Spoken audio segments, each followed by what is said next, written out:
காவிரியில் கரை புரண்டு வெள்ளம் வெகுண்டெழுந்ததைப் போல சிறுத்தைகள் இன்றைக்கு திருச்சிராப்பள்ளியை திணற வைத்திருக்கிறார்கள்.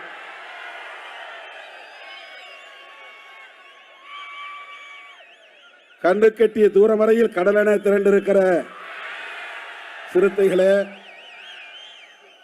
எப்போதும் இயற்கை நம் பக்கம் இருக்கிறது.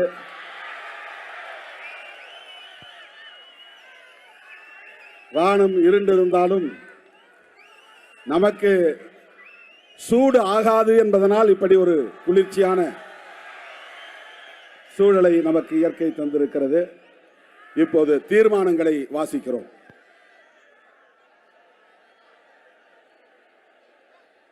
எல்லாரும் நிக்கிறதுக்காக தான் நாம இந்த ஏற்பாடு எங்கேயும் நாற்காலி போடல. சும்மா ஒரு 100 நாற்காலி முன்னால பெண்கள் உட்காரன்னு போட்டோம். ஆனா பெண்களுக்கு முன்னால நீங்க உட்கார்ந்துட்டீங்க. தீர்மானங்கள் 12 தீர்மானங்கள். மிகவும் நெருக்கடியான ஒரு அரசியல் சூழலில் நாம் இந்த தீர்மானத்தை நிறைவேற்றி இருக்கிறோம். இந்த டிவைடர்ல ஏறி நிக்கிறவங்க அப்படி கீழே இறங்கி நின்னீங்கன்னா அந்த பக்கத்தில் இருக்கவங்களாம் தெரியும். நீ அப்படியே ஒரு மனித சுவர் மாதிரி இருக்கு, சீன பெருஞ்சுவர் மாதிரி நிக்கிறீங்க. அந்த புறத்தில் இதே மாதிரி பெருமடங்கு மக்கள் நிற்கிறாங்க. இன்னும் அங்கிருந்து வந்துகிட்டே இருக்கு.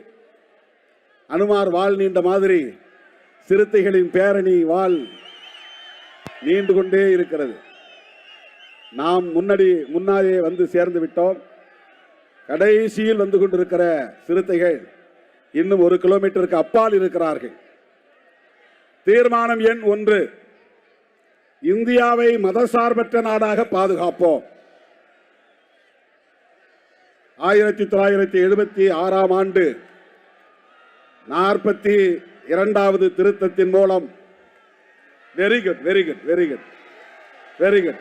அதே மாதிரி அந்த டிவைடர்ல ஏறி நிக்கிறவங்க இறங்குங்க ப்ளீஸ். பாருங்க பின்னால இருக்கிற ஜனங்க எவ்வளவு இருக்காங்க பாருங்க.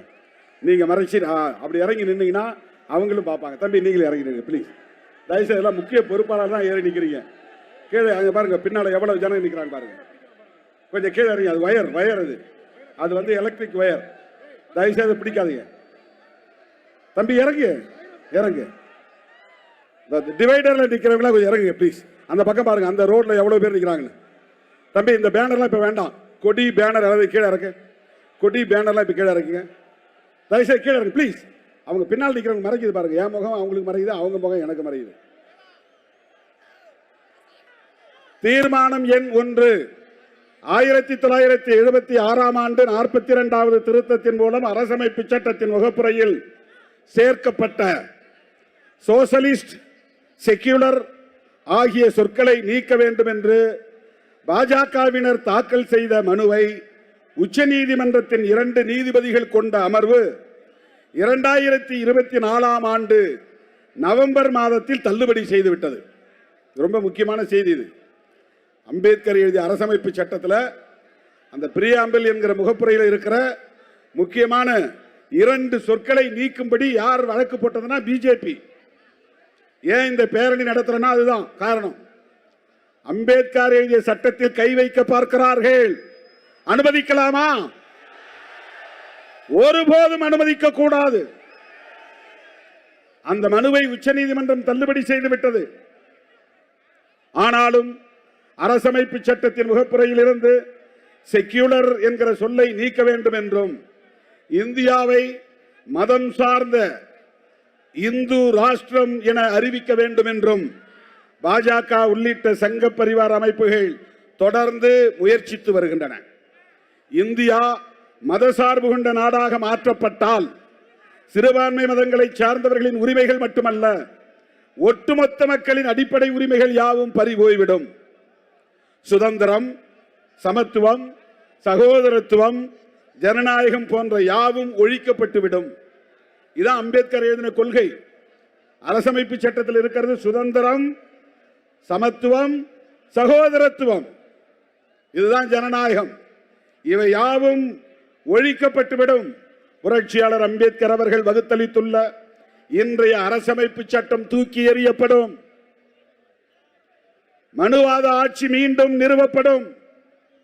இந்தியா என்பது பிறப்பின் அடிப்படையிலான உயர்வு தாழ்வு என்னும் பாகுபாடுகள் மலிந்த மதம் சார்ந்த இந்துத்துவ பாசிச நாடாக நிலைப்படுத்தப்படும்.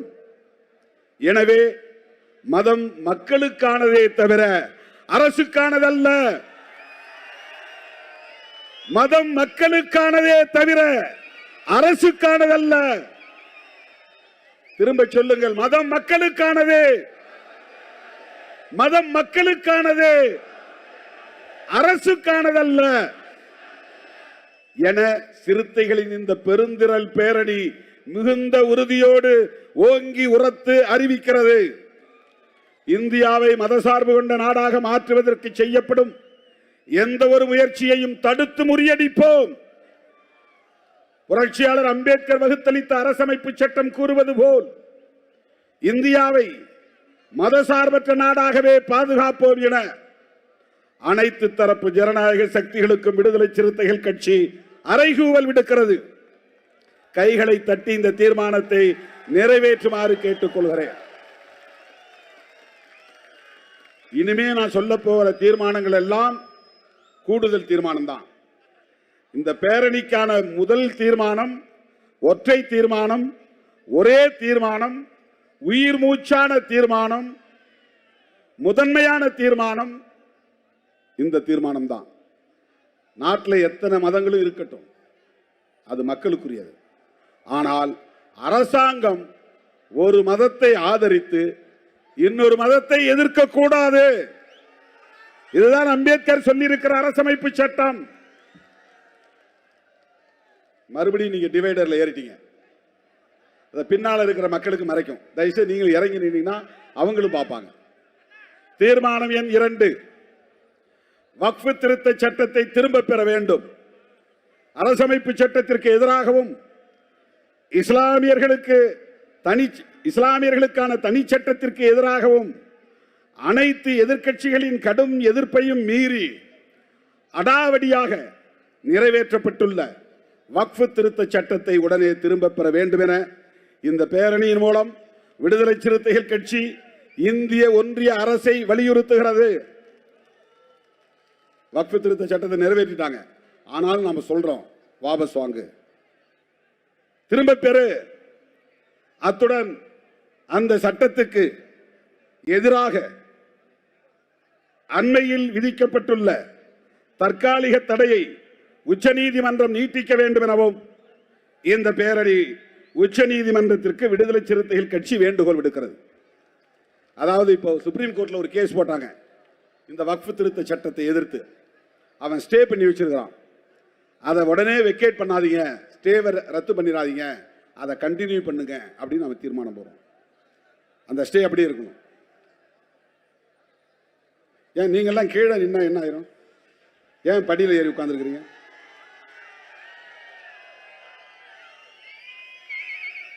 மூன்றாவது தீர்மானம், குடியுரிமை திருத்த சட்டத்தை திரும்ப பெற வேண்டும். இது கொரோனா டைம்ல கொண்டு வந்தாங்க, நிறைவேற்றிட்டாங்க. அப்போ இந்த சட்டம் வந்த போது இதே திருச்சிராப்பள்ளியில் நாம் தான் லட்சக்கணக்கான சிறுத்தைகளை திரட்டி தேசம் காப்போம் பேரணி நடத்தினோம். இந்தியாவிலேயே குடியுரிமை திருத்த சட்டத்திற்கு எதிராக லட்சக்கணக்கானோரை திரட்டி பேரணி நடத்திய இயக்கம் விடுதலை சிறுத்தைகள் கட்சி.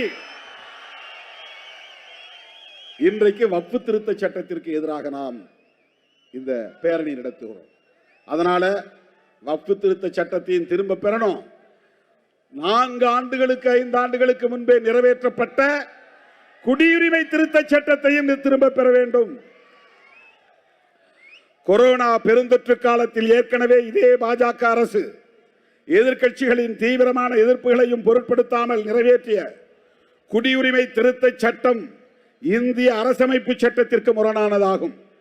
குறிப்பாக மதச்சார்பின்மைக்கு எதிரானதாகும். செக்யூலரிசம், அதான் மதச்சார்பின்மை, அதற்கு எதிரானதாகும். அத்துடன் இந்திய மக்களை மத அடிப்படையிலும் பிளவுபடுத்துகிறது. பாகிஸ்தான், பங்களாதேஷ், ஆப்கானிஸ்தான் ஆகிய நாடுகளில் இருந்து இந்தியாவுக்குள் தஞ்சம் புகுந்திருக்கும் அகதிகளில் முஸ்லிம்களை தவிர மற்ற மதத்தினருக்கு குடியுரிமை வழங்கிட இந்த திருத்த சட்டம் ஆம்புலன்ஸ் வழிவிடுங்க, ஆம்புலன்ஸ் வழிவிடுங்க. இந்த திருத்த சட்டம் வழிவகை செய்கிறது. முஸ்லிம்களுக்கு எதிரான அந்த அப்பட்டமான பாகுபாட்டை ஐநா மனித உரிமை கவுன்சிலின் ஐநா பொதுச் செயலாளரும் கண்டித்துள்ளார். உலகின் பல்வேறு நாடுகள் இது மத ரீதியான வன்முறைக்கு வழிகோலும் என்று சுட்டிக்காட்டியுள்ளன. ஐநா மனித உரிமை கவுன்சிலும் ஐநா பொதுச் செயலாளரும் கண்டித்துள்ளார்கள். இந்தியா முழுவதும் ஜனநாயக சக்திகள் அதை எதிர்த்து போராட்டங்களை நடத்தின. ஆனாலும் அந்த சட்டத்தை திரும்ப பெற மோடி அரசு மறுத்து வருகிறது. இந்நிலையில் இஸ்லாமியர்களை இரண்டாம் தர குடிமக்களாக்கும் குடியுரிமை திருத்த சட்டத்தை திரும்ப பெற வேண்டும் என இந்த பேரணி ஒன்றிய அரசை வலியுறுத்துகிறது. கைகளை தட்டி இந்த தீர்மானத்தை நிறைவேற்றி தருமாறு கேட்டுக் கொள்கிறேன். அடிக்கடி கைகளை தட்டினா சுறுசுறுப்பா இருக்கும். நிமித்து உட்கார்ந்து கை தட்டுங்க. தீர்மானம் எண் 4, தேசிய மக்கள் தொகை பதிவேடு, தேசிய குடிமக்கள் பேரேடு ஆகியன தயாரிப்பதை கைவிட வேண்டும். 2021 மேற்கொள்ளப்படாமல் ஒத்தி போடப்பட்ட மக்கள் தொகை கணக்கெடுப்பு நடவடிக்கை 2027 மேற்கொள்ளப்படும் என்று, அது சாதிவாரி மக்கள் தொகை கணக்கெடுப்பாக இருக்கும் என்று ஒன்றிய பாஜக அரசு அறிவித்துள்ளது. மக்கள் தொகை கணக்கெடுப்பை மேற்கொள்ளும் போது தேசிய மக்கள் தொகை பதிவேட்டையும் தேசிய குடிமக்கள் பேரேட்டையும் தயாரிக்க மோடி அரசு திட்டமிட்டுள்ளது. குடியுரிமை திருத்த சட்டத்தின் அடிப்படையில் இவை செய்யப்பட்டுள்ளன. அதன் மூலம் இஸ்லாமியர்கள் உள்ளிட்ட கோடிக்கணக்கான இந்திய மக்களை நாடற்றவர்கள் என அறிவிப்பதற்கு மோடி அரசு திட்டமிட்டுள்ளது. அது மக்களை பிளவுபடுத்தி மிகப்பெரிய உள்நாட்டு குழப்பத்தை ஏற்படுத்தும். எனவே இந்த கொடுமையான பாசிச திட்டத்தை கைவிட வேண்டும் என இந்த பேரணி ஒன்றிய அரசை வலியுறுத்துகிறது. இன்னும் 8 தடவை நீங்க கை தட்ட வேண்டி வரும். இப்பதான் 4 முடிஞ்சிருக்கு. 5வது தீர்மானம்,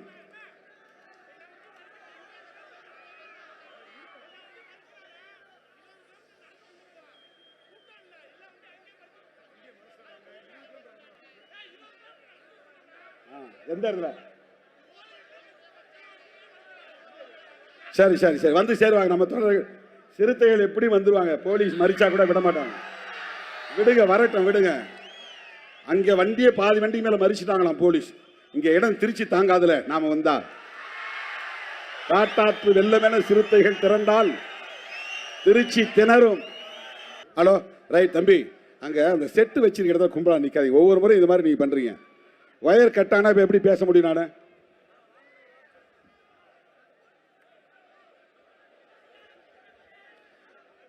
நிறைய வண்டிகளை வந்து அந்தந்த பகுதிகளில் ஒரு 20 கிலோமீட்டருக்கு அப்பால நிப்பாட்டிட்டாங்களாம் போலீஸ். தோழர்கள்லாம் இறங்கி நடந்தே வராங்களாம். ஒரு வகையில் வந்து அவ்வளவு கும்பலும் இங்கே வந்தால் டிராஃபிக்கை 4-5 மணி நேரம் சரி பண்ண முடியாது அப்படிங்கிற ஒரு நிலையில் காவல்துறை அப்படி சொல்லியிருக்கலாம். ஏன்னா வண்டியை கொண்டாந்து நிப்பாட்ட முடியாது. இங்கே உள்ள வண்டி வரதா இருந்தால் விட்டுருவாங்க, பிரச்சனை கிடையாது. வண்டியை பஞ்சப்பூர்லேயே நிப்பாட்டணும். இப்போ நிறைய வண்டிகள்லாம் பஞ்சப்பூருக்கும் அதாலே நிப்பாட்டி இருக்கிறாங்க. காதில் கேட்கலையா? சவுண்டு நல்லா கேட்குதாப்பா? என்னப்பா இப்படி சொல்றீங்க, போய் சொல்றீங்க? ரைட் ரைட் ரைட், கொஞ்சம் அமைதியாக இருங்க. நிறைய இப்போ தான் நம்ம அலங்கார ஊர்தியே இப்போ தான் வந்துக்கிட்டு இருக்கு. கண்ணு கெட்டின தூரம் வரையிலும் நம்ம கூட்டம் வந்துக்கிட்டே இருக்கு. நாம் வந்து கொஞ்சம் கட்டுப்பாட்டை கடைபிடிக்கணும். இந்த டிவைடரில் இறங்கி நிற்கிறவங்கெல்லாம் இறங்கி நின்னாங்கன்னா ரொம்ப சிறப்பாக இருக்கும். அதுதான் உங்கள்கிட்ட நான் கேட்டுக்கிறது. ஏன்னா அந்த ரோட்லேயும் அதே மாதிரி பெருந்திரள் நின்றுட்டு இருக்கிறாங்க.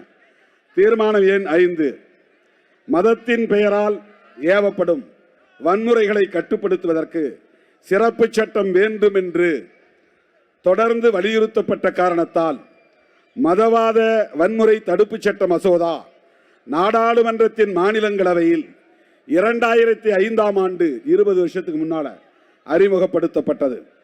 பின்னர் நாடாளுமன்ற நிலைக்குழுவுக்கு அனுப்பப்பட்ட அந்த மசோதா சட்டமாக்கப்படாமலேயே 2014ஆம் ஆண்டு கைவிடப்பட்டது. பாஜக ஆட்சி காலத்தில் தொடர்ந்து மத அடிப்படையிலான வன்முறைகள் அதிகரித்துக் கொண்டே இருக்கின்றன. அவற்றை கட்டுப்படுத்துவதற்கு மதவாத வன்முறை தடுப்பு சட்டத்தை இயற்ற வேண்டும் என ஒன்றிய அரசை இந்த பேரணி வலியுறுத்துகிறது.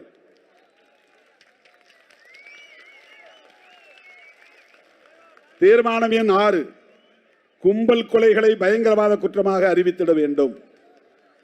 பாஜக ஆட்சி ஏற்பட்டதற்கு பிறகு இஸ்லாமியர்களை சங்க பரிவார அமைப்புகளை சார்ந்தவர்கள் கும்பலாக சென்று பொதுவெளியிலேயே அடித்து கொலை செய்யும் நிகழ்வுகள் அதிகரித்து வருகின்றன. இத்தகைய கும்பல் கொலைகளில் ஈடுபடுகிறவர்களை கடுமையாக தண்டிக்காமல் விடுவதால் மீண்டும் மீண்டும் அத்தகைய வன்முறை தாக்குதல்கள் அதிகரித்து வருகின்றன. எனவே கும்பல் கொலைகளை பயங்கரவாத குற்றங்களாக அறிவித்து அத்தகைய குற்ற நடவடிக்கைகளில் ஈடுபடுகிறவர்கள் மீது பயங்கரவாத தடுப்பு சட்டத்தின் கீழ் நடவடிக்கை எடுக்க வேண்டும் என இந்த பேரணி, சிறுத்தைகளின் பேரணி வலியுறுத்துகிறது.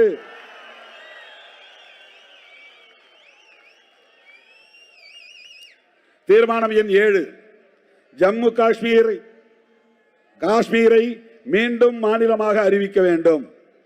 அரசமைப்பு சட்டத்தில் காஷ்மீருக்கு இருந்த சிறப்பு தகுதியை விளக்கும் வகையில் அரசமைப்பு சட்டம் உறுப்பு எண் 370 மோடி அரசு நீக்கம் செய்தது. அதாவது அரசமைப்பு சட்டத்தில் கூறப்பட்டுள்ள நெறிமுறைகளுக்கு மாறாக ஜம்மு காஷ்மீர் மாநிலத்தில் ஆளுநர் ஆட்சியை கொண்டு வந்து அந்த சூழலை பயன்படுத்தி அரசமைப்பு சட்டம் உறுப்பு எண் 370 நீக்கிவிட்டார்கள். அம்மாநிலத்தை 3 யூனியன் பிரதேசங்களாக துண்டாடினார்கள். அதனைத் தொடர்ந்து எழுந்த கடும் எதிர்ப்பின் விளைவாக ஜம்மு காஷ்மீருக்கு மீண்டும் மாநில தகுதி வழங்கப்படும் என மோடி அரசு வாக்குறுதி அளித்தது. ஆனால் இதுவரை அது நிறைவேற்றப்படவில்லை. எனவே மேலும் காலம் கடத்தாமல் ஜம்மு காஷ்மீருக்கு மாநில தகுதி அளிக்கும் சட்ட நடவடிக்கைகளை மேற்கொள்ள வேண்டும் என விடுதலை சிறுத்தைகளின் இந்த பேரணி ஒன்றிய அரசை வலியுறுத்துகிறது. தீர்மானம் எண் 8, மதம் மாறியவர்களுக்கான இடஒதுக்கீட்டு உரிமைகளை வழங்க வேண்டும். கிறிஸ்தவர்களாக,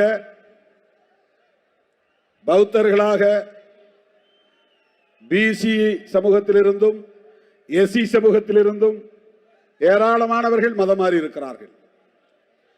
அதனாலேயே அவர்களுக்கு இடஒதுக்கீடு மறுக்கப்படுகிறது. ஆகவே விடுதலை சிறுத்தைகளின் இந்த பேரணி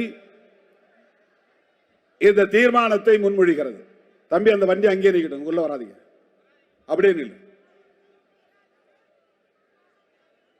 ரொம்ப டைட்டா இருக்கு.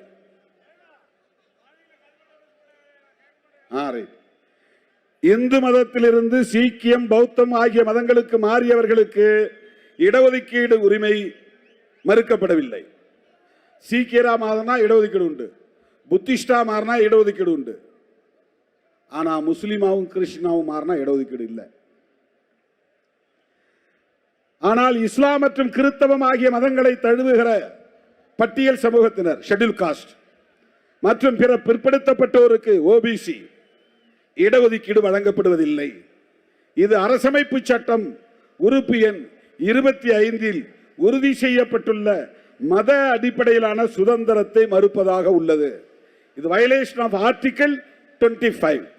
அம்பேத்கர் எழுதிய அரசமைப்பு சட்டத்தின் உறுப்பு எண் ஆர்டிகல் 25 அதை வயலேட் பண்ணுது, மீறுது. இது அரசமைப்பு சட்ட உறுப்பு எண் 25 உறுதி செய்யப்பட்டுள்ள மத அடிப்படையிலான சுதந்திரத்தை மறுப்பதாக உள்ளது. ஒருவர் எந்த மதத்தை தழுவினாலும் அவருக்கு முன்பு என்ன உரிமைகள் இருந்ததோ அவற்றை பாதுகாக்க வேண்டியது அரசின் கடமையாகும்.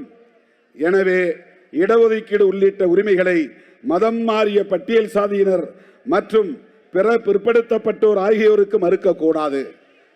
அவர்களுக்கும் இடஒதுக்கீடு கிடைத்திட உரிய சட்டம் இயற்ற வேண்டும் என இந்த பேரணி இந்திய ஒன்றிய அரசை வலியுறுத்துகிறது. கிறிஸ்தவத்தை தழுவிய பிற்படுத்தப்பட்டோரையும் பட்டியல் சமூகத்தினரையும், அதாவது தலித் கிறிஸ்டியன்ஸ், பட்டியல் சமூகத்தினரையும் தமிழ்நாடு அரசு பிற பிற்படுத்தப்பட்டோர் பட்டியலில் வைத்து தற்போது இடஒதுக்கீடு வழங்கி வருகிறது. அது போதுமானதாக இல்லை. எனவே அவர்களின் எண்ணிக்கைக்கு ஏற்ப தனியே உள்ஒதுக்கீடு வழங்க வேண்டும் என தமிழ்நாடு அரசை இந்த பேரணி கேட்டுக்கொள்கிறது. தலித் கிறிஸ்டியன் எங்களை எஸ்சி பட்டியலில் சேருங்கன்னு சொல்றாங்க. அது யூனியன் கவர்மெண்ட்டுக்கான கோரிக்கை, டெல்லியில் இருக்கிற அரசுக்கான கோரிக்கை. அது எப்ப நிறைவேறும் அப்படிங்கிறது உறுதிப்படுத்தப்படலை. சுப்ரீம் கோர்ட்ல ஒரு கேஸ் இருக்கு. அதனால அந்த கேஸ் இருக்கிறதுனால ஒன்றும் பண்ண முடியாது. கேஜி பாலகிருஷ்ணன் தலைமையில் ஒரு கமிட்டி போட்டிருக்காரு மோடி. அது இன்னும் அறிக்கையை சமர்ப்பிக்கல. அதுவரையில் தமிழ்நாடு அரசு ஓபிசி இடஒதுக்கீட்டில் முஸ்லிம்களுக்கு 3% கொடுக்கிற மாதிரி பிசி பிராக்கெட்ல எம் அப்படின்னு போட்டு இடஒதுக்கீடு தராங்க. அதே போல பிசி பிராக்கெட்ல டிசி தலித் கிறிஸ்டியன்ஸ் என போட்டு ஏற்கனவே ஒதுக்கிய அந்த இடஒதுக்கீட்டை இவர்களுக்கும் வழங்க வேண்டும். அதே போல கிறித்தவத்தை தழுவி இருக்கிற வன்னிய கிறித்தவர்கள், உடையார் கிறித்தவர்கள், பிள்ளைமார் கிறித்தவர்கள், நாடார் கிறித்தவர்கள், செட்டியார் கிறித்தவர்கள், ஓபிசியில் நிறைய கிறிஸ்டியன்ஸ் இருக்கிறாங்க. கிறித்தவம் மாறினாலும் சாதி போகாது தமிழ்நாட்டில், இந்தியாவில். அதுதான் பிரச்சனை. அவங்க பிசியில் தான் இருக்காங்க. அவங்களுக்கு ஒரு கேட்டகரைசேஷன் பண்ணி இடஒதுக்கீடு தரணும். இது விடுதலை சிறுத்தைகளின் 8வது தீர்மானம். கைகளை தட்டி நிறைவேற்றி தருமாறு கேட்டுக்கொள்கிறேன். அடுத்து 9வது, சமவாய்ப்பு ஆணையத்தை அமைத்திட வேண்டும். நீதியரசர் ராஜேந்திர சச்சார், அவர் சுப்ரீம் கோர்ட் நீதிபதி, அவர் தலைமையில் ஒரு கமிஷன் போட்டாங்க. முஸ்லிம் மற்ற சிறுபான்மையினருடைய கல்வி தகுதி, கல்வி நிலை, பொருளாதார நிலை என்ன என்று ஆராய்வதற்காக போடப்பட்ட கமிஷன். அவர் ஒரு ரெக்கமெண்டேஷன் கொடுத்துட்டார். அவங்க என்ன சொல்றாங்கன்னா, ஒரு சமவாய்ப்பு கமிஷன் ஆணையம் ஒன்றை நீங்க அமைக்கணும் அப்படின்னு ஒரு பரிந்துரைச்சிருக்கிறார். அதை காங்கிரஸ் அரசும் கண்டுகல, இப்ப இருக்கிற மோடி அரசும் கண்டுகல. விடுதலை சிறுத்தைகள் கண்டு கொள்கிறோம். நீதிபதி ராஜேந்திர சச்சார் கமிட்டி ஷெட்யூல் காஸ்டுக்கான கமிட்டி அல்ல, ஷெட்யூல் டிரைப்ஸுக்கான கமிட்டி அல்ல, முஸ்லிம் மக்களுக்கான ஒரு கமிஷன். அந்த கமிஷன் ஒரு ரெக்கமெண்டேஷன், பரிந்துரையை கொடுத்துச்சு. அந்த பரிந்துரையை நாம் இங்கே முன்மொழிகிறோம். நீதியரசர் ராஜேந்திர சச்சார் ஆணையம் அளித்த பரிந்துரைகளில் முக்கியமானது சமவாய்ப்பு ஆணையம் உருவாக்குவது பற்றியதாகும். அனைத்து சமயத்தினரும் கல்வியிலும் வேலைவாய்ப்பிலும் சமமான வாய்ப்பு பெறுவதை அரசாங்கம் உத்தரவாதம் செய்ய வேண்டும். மதத்தின் அடிப்படையில் இடஒதுக்கீட்டை கொடுக்கக்கூடாது. எல்லா மதத்தை சார்ந்தவர்களும் சமவாய்ப்பை பெறணும். இந்துவா இருக்கிறவர்கள் மட்டும்தான் இடஒதுக்கீடு, முஸ்லிமா இருந்த இடஒதுக்கீடு இல்லைன்னா அது கான்ஸ்டிடியூஷனுக்கு எதிரானது ராஜேந்திர சச்சார் சொல்றார். அதை செயல்படுத்துவதற்கு ஆணையம் ஒன்றை அமைக்க வேண்டும், அதற்காக தனியே ஒரு சட்டம் இயற்ற வேண்டும் என்று நீதியரசர் சச்சார் குழு பரிந்துரைத்தது. ஆனால் அதனை இதுவரை ஒன்றிய அரசு நிறைவேற்றவில்லை. அந்த ஆணையத்தை அமைக்கும் அதிகாரம் மாநில அரசுக்கும் உள்ளது. ஸ்டேட் கவர்மெண்ட்டுக்கு அந்த பவர் இருக்கு. எனவே தமிழ்நாடு அரசே, திராவிட முன்னேற்ற கழக அரசே, எங்களின் தோழமை அரசே, சச்சார் குழு பரிந்துரைகளின் அடிப்படையில் சமவாய்ப்பு ஆணையத்தை அமைத்திட நடவடிக்கை எடுக்க வேண்டும் என சிறுத்தைகளின் பேரணி வலியுறுத்துகிறது, கேட்டுக்கொள்கிறது. இன்னும் 3 தீர்மானம் தான். சோர்வா இருக்கா? உற்சாகமா இருக்கீங்களா? நிமிர்ந்து உட்காருங்க. தீர்மானம் எண் 10. பீகார் மாநிலம் புத்தகயாவில் உள்ள மகாபோதி விகாரையை பௌத்தர்களிடமே ஒப்படைக்க வேண்டும். பீகார் மாநிலம் இருக்கு, அங்க புத்தகையான ஒரு இடம் இருக்கு. அங்கதான் புத்தர் போய் உட்கார்ந்துருக்கிறார் போதி மரத்துக்கு அடியில் 2500 வருஷத்துக்கு முன்னால. அந்த இடத்துல தான் அவருக்கு ஞானம் பிறந்தது. அங்க ஒரு கோயில் கட்டியிருக்கிறாங்க. அந்த கோயிலுக்கு பேரு மகாபோதி விகார். அதை நிர்வகிக்கிற அதிகாரத்தை பிராமணர்கிட்ட கொடுத்துருக்காங்க, புத்திஸ்ட கொடுக்க. தம்பி தயவுசெய்து அப்படியே நில்லுங்க, நிக்கிற இடத்துல நில்லுங்க, அப்படியே நில்லுங்க. ஏன் அப்படியே அப்படியே ஆடுறீங்களா? அந்த அந்த அந்த பேரிகார்டை எழுந்தீங்கன்னா அங்கே குழந்தைகள்லாம் உட்காந்துருக்காங்க, பிரச்சனை. அப்படியே ப்ளீஸ், அப்படியே தம்பி. இந்த இந்த டிவைடர் கொஞ்சம் இறங்க ப்ளீஸ், கொஞ்சம் இறங்க. நீங்களாவது பேசுகிற கொஞ்சம் இறங்க நில்லுங்க. ஜனங்க உங்க பின்னால் நிற்கிறவங்க எட்டி பார்க்குறேன், இறங்க. கௌதம புத்தர் ஞானம் பெற்ற புனித தலமாக போற்றப்படும் புத்தகயாவில் உள்ள மகாபோதி விகாரையின் நிர்வாகத்தில் இந்துக்களான பிராமணர்களும் இடம்பெற்றுள்ளனர். இப்ப இந்து கோயில்ல போய் புத்திஸ்ட்ல முஸ்லீம்களை மெம்பரா போட முடியுமா? ட்ரஸ்ட்ல யோசிச்சு பாருங்க. ஆனா இங்க புத்திஸ்ட் டெம்பிள்ல அதை நிர்வகிக்கக்கூடிய மேனேஜ்மெண்ட் கமிட்டியில பிராமின்ஸ் இருக்கிறாங்க பல வருஷமா. அதை நீக்க சொல்லி உண்ணாவிரத போராட்டம் நடத்துறாங்க. யாரு? புத்த பிக்குகள். அது பௌத்தர்களின் உரிமைகளையும் சுதந்திரங்களையும் பறிப்பதாக உள்ளது. நிறைய பேர் இங்க வர முடியாம அங்கங்க எல்இடி நின்றுட்டு பாக்குறாங்க, கும்பலா திரளா. வழி நெடுக 20 இடத்துல எல்இடி இதே மாதிரி வச்சிருக்கிறோம். 20 இடங்கள்லயும் கும்பலா பல்லாயிரக்கணக்கானவர்கள் நின்று பார்த்து கொண்டிருக்கிறார்கள். ஆங்காங்கே நின்று கொண்டிருக்கிற தோழர்களுக்கு என்னுடைய வாழ்த்துக்கள். இந்த மேடைகிட்ட நீங்க வரலனாலும் என் பக்கத்தில் இருக்கிறதா நான் உணர்றேன். 1 கிலோமீட்டருக்கு அப்பால் எல்இடியை பார்த்து கொண்டிருக்கிற என் உயிரின் உயிரான விடுதலை சிறுத்தைகளே,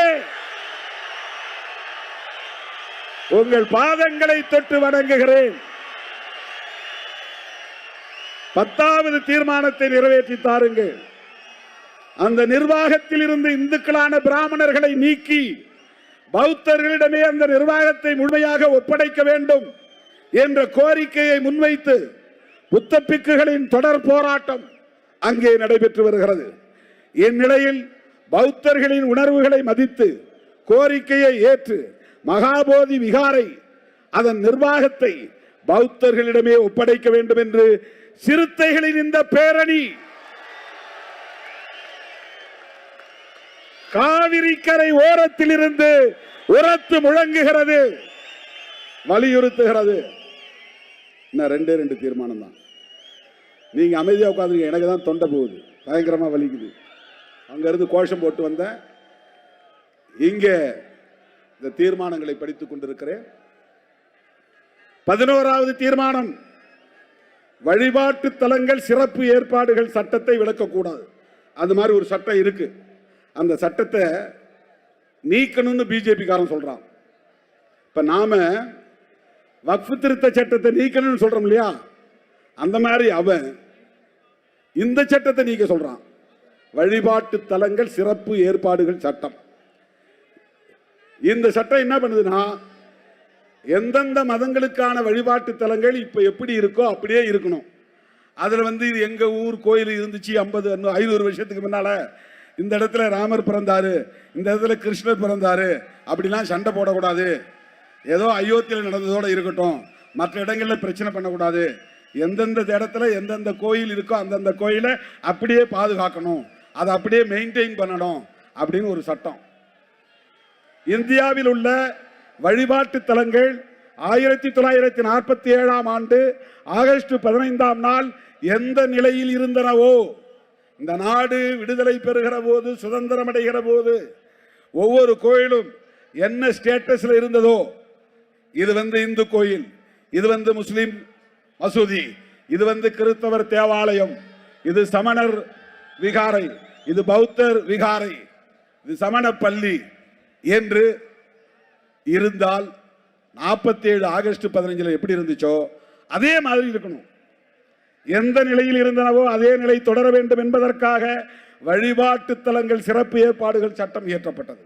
ஆனால் இந்த சட்டத்தின் நிபந்தனைகளுக்கு முரணாக பாபர் மசூதி வழக்கில் உச்சநீதிமன்றம் தீர்ப்பளித்தது.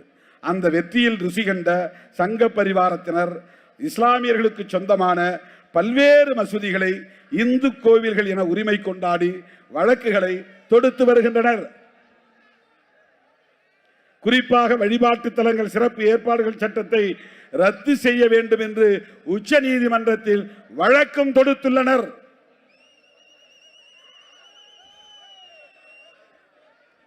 தம்பி, அந்த ஒயரை இழுக்காதீங்க, கரண்ட் இருக்குது, பிடிக்காதீங்க தம்பி.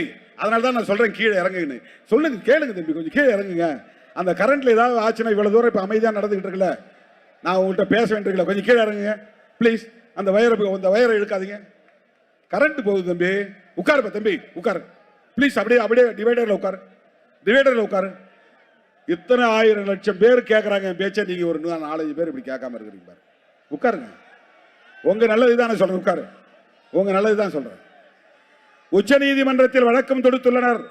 அரசமைப்பு சட்டத்திற்கு எதிரான இந்த நடவடிக்கைகளை ஒன்றிய அரசு அனுமதிக்க கூடாது என்றும், வழிபாட்டு தலங்கள் சிறப்பு ஏற்பாடுகள் சட்டத்தை விளக்கக்கூடாது என்றும் ஒன்றிய பாஜக அரசுக்கு இந்த பேரணி வேண்டுகோள் விடுக்கிறது. ஓங்கி கைதட்டுங்க.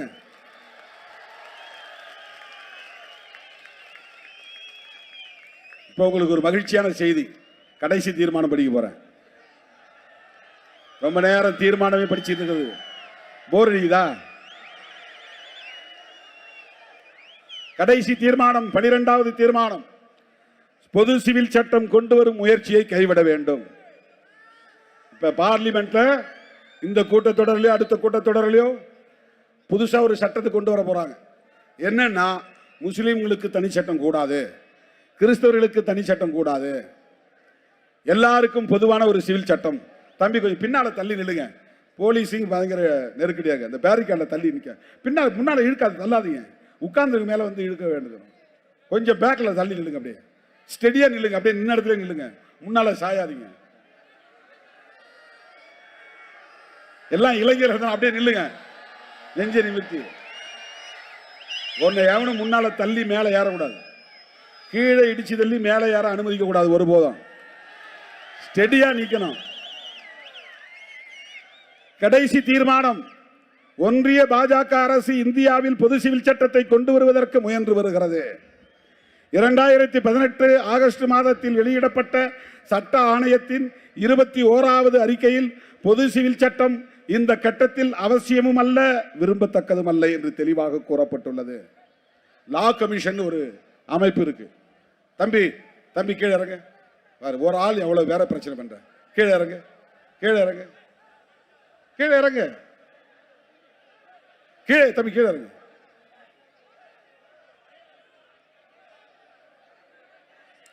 லா கமிஷன் வந்து 21வது அறிக்கையில என்ன சொல்லி இருக்குன்னா, பொது சிவில் சட்டம் இந்த கட்டத்தில் அவசியமும் அல்ல, விரும்பத்தக்கதும் அல்ல என்று தெளிவாக கூறப்பட்டுள்ளது. அதையும் மீறி சிவில் சட்டம் என்னும் RSS திட்டத்தை செயல்படுத்த மோடி அரசு முனைப்பாக உள்ளது. இது தேசத்தின் நலன்களுக்கு எதிரானது. எனவே மதத்தின் பெயரால் மக்களை பிளவுபடுத்துகிற பொது சிவில் சட்டத்தை கொண்டு வரக்கூடாது என இந்த பேரணி ஒன்றிய அரசை வலியுறுத்துகிறது. அப்படியே எல்லாரும் எழுச்சி நில்லுங்க, எல்லோரும் எழுந்திருந்து இந்த 12 தீர்மானங்களையும் கைகளை தட்டி வரவேற்று நிறைவேற்றி தருமாறு கேட்டுக்கொள்கிறேன். ஓங்கி கைகளை தட்ட வேண்டும்.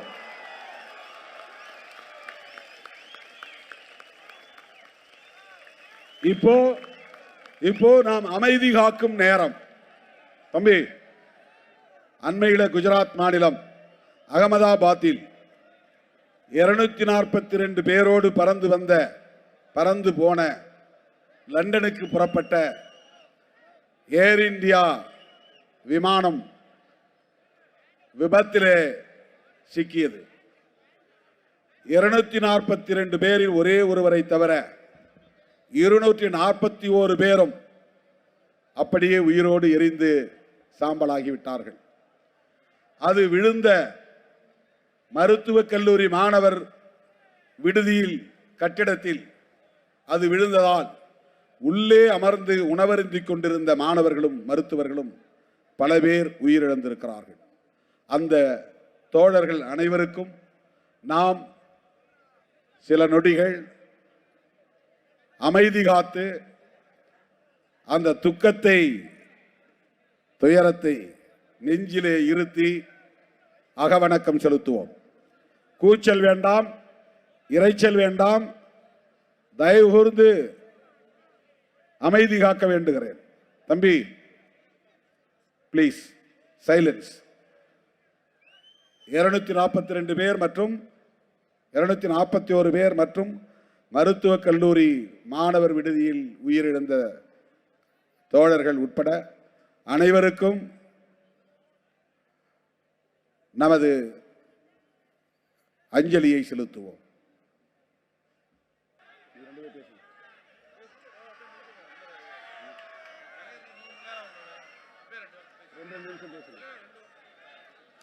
அனைவரும் இங்கே பேச இயலாது.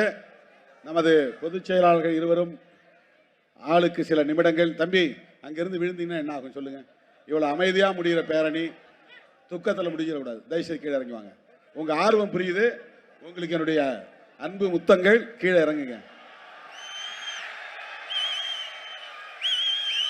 கீழே இறங்கு. கீழே இறங்கி வந்துடு ப்ளீஸ் ப்ளீஸ். நான் தான் பார்த்துட்டேன் உங்களை. கீழே தோழர் ரவிக்குமார் அவர்கள் நம்மிடையே சுருக்கமாக உரையாற்றுவார். மழை வருமா? மழையே நில். இந்த பேரணி முடிகிற வரையில் நீயும் எங்கள் உரையை கேள் என்று வேண்டுகோள் விடுத்து உங்களிடையே தம்பி கொஞ்ச நேரம் அமைதியா இருங்க ப்ளீஸ். கொஞ்ச நேரம் பொறுமையா இருங்க. அந்த இடத்துல நீங்க பாருங்க, பேரிகார்டே தள்ளி விட்டீங்க. அப்படியே இல்லை, கொஞ்ச நேரத்தை முடிச்சோம். நாம முடியும் போது மழை பெய்யும். எல்லாம் அழகா நனைஞ்சுக்கிட்டே நம்ம வீட்டுக்கு போகலாம். மழையில் நனையிறது ஒரு சுகம் தானே. மழையில நனையிறது ஒரு சுகம் தானே. ரைட். வீர வணக்கம், வீர வணக்கம், வீர வணக்கம், வீர வணக்கம். புரட்சியாளர் அம்பேத்கருக்கு வீர வணக்கம், வீர வணக்கம். தந்தை பெரியாருக்கு வீர வணக்கம், வீர வணக்கம். மாமேதை காரல் மார்க்சுக்கு வீர வணக்கம், வீர வணக்கம். சாதி ஒழிப்பு களத்தினிலே சாவு கண்ட போராளிகளுக்கு வீர வணக்கம், வீர வணக்கம். விடுதலை சிறுத்தைகளின் வீர வணக்கம். இப்போது நாங்கள் ஆடுகள் அல்ல,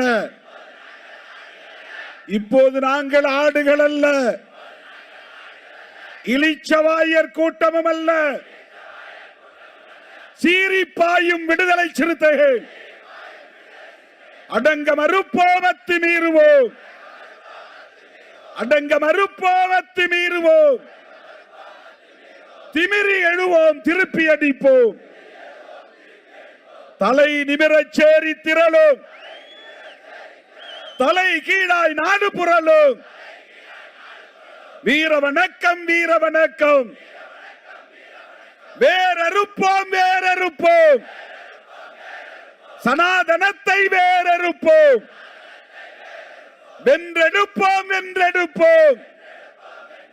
சமத்துவத்தை வென்றெடுப்போம். மோடி அரசே, மோடி அரசே, திரும்ப பெறு, திரும்ப பெறு. வக்ஃப் திருத்த சட்டத்தை, குடியுரிமை திருத்த சட்டத்தை திரும்ப பெறு, திரும்ப பெறு.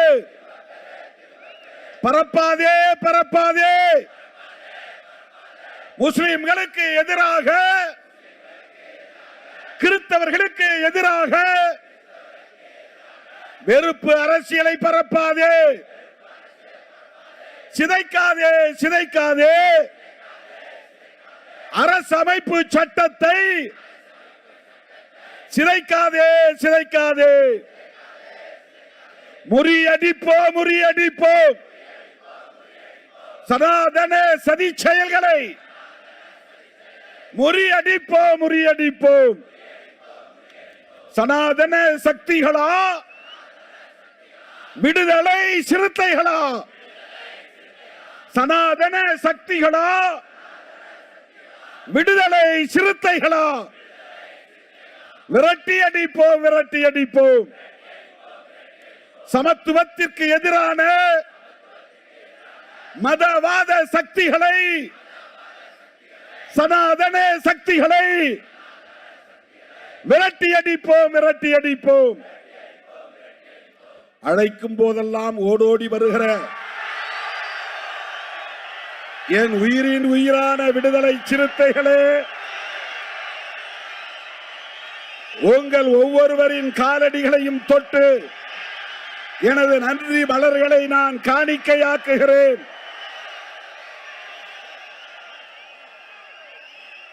நாம் நடத்தி இருக்கிற இந்த பேரணி பெருந்திரள் பேரணி தமிழ்நாட்டு அரசியலில் மட்டுமல்ல, இந்திய அரசியலில் பேரதிர்வுகளை உருவாக்குகிற ஒரு பேரணி. தோழர்களை சொன்னதை போல எல்லோரும் தேர்தல் கணக்குகளை பற்றி பேசிக் கொண்டிருக்கிறார்கள். யார் எந்த கூட்டணி, நமக்கு அந்த கவலை இல்லை.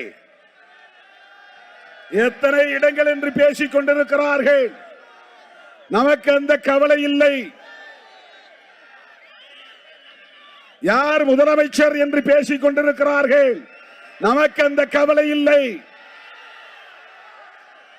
விடுதலை சிறுத்தைகள் திமுகவிடம் சிக்கிக் கொண்டு தவிக்கிறது. அட அற்பர்களே, அரசியல் அறியாமையில் உழலும் அரைவேக்காடுகளே, தமிழ்நாட்டு அரசியலின் திசை வழியை தீர்மானிப்பவர்கள் விடுதலை சிறுத்தைகள். சொல்ல போனால் இந்திய தேசிய அரசியலையும் கூர்மைப்படுத்துகிறவர்கள் விடுதலை சிறுத்தைகள். இன்றைக்கு இந்திய அரசியலையே மதச்சார்பின்மைக்கு எதிரானவர்கள், மதச்சார்பின்மைக்கு ஆதரவானவர்கள் என்று கூர்மைப்படுத்துகிற அரசியலை விடுதலை சிறுத்தைகள் மட்டும்தான் முன்னெடுக்கிறது. இதன் வலிமையை உணராதவர்கள், திருமாவளவனுக்கு அரசியல் பண்ண தெரியல, பேரம் பேச தெரியல, பிளாக்மெயில் பண்ண தெரியல, துணை முதலமைச்சர் வேண்டும் என்று கேட்க மறுக்கிறார். முதலமைச்சர் பதவியை பற்றியே நாங்கள் கவலைப்படல, துணை முதலமைச்சர் பதவி.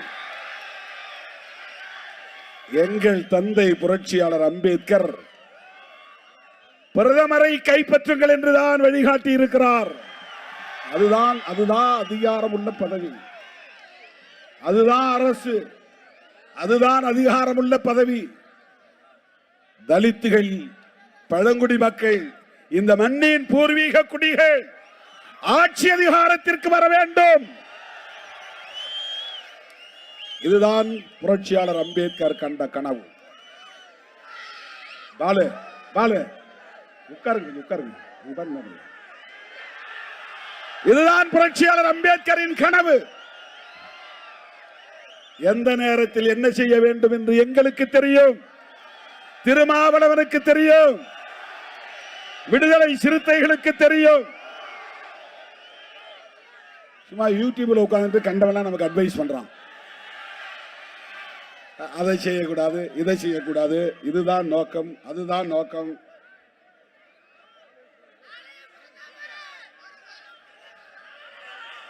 முப்பத்தஞ்சு வருஷம் இந்த அரசியல நாங்களும் கொட்டை போட்டுக்கிட்டு தான் இருக்கிறோம். பழந்தின்று கொட்டை போடுகிறவர்கள். 10 ஆண்டு காலம் தேர்தல் அரசியலை வேண்டாம் என்று அரசியல் செய்தவர்கள் நாங்கள். தம்பி இறங்க. 10 ஆண்டு காலம் தேர்தல் புறக்கணிப்பை பேசியவர்கள் நாங்கள். 25 வருஷம் இந்த தில்லுமுள்ளு தேர்தல் அரசியலில் தாக்கு பிடித்து நிற்கிறவர்கள் விடுதலை சிறுத்தைகள். சமகாலத்தில் எங்களோடு புறப்பட்டவர்கள் எங்கோ வழிதவறி போய்விட்டார்கள். எங்களோட வந்தவங்க எல்லாம் காணும், ஆள எங்க போனாங்கன்னு தெரியல. இன்றைக்கு விடுதலை சிறுத்தைகள் தமிழக அரசியலில் தவிர்க்க முடியாத ஒரு சக்தியாக, அரசியல் சக்தியாக நிமிர்ந்திருக்கிறது. ஆந்திராவிலும் வேர் பிடித்திருக்கிறது, தெலுங்கானாவில் கிளை பரப்பி நிற்கிறது, கேரளாவிலும் கர்நாடகாவிலும் மகாராஷ்டிராவிலும் துளிர்விட்டு நிற்கிறது.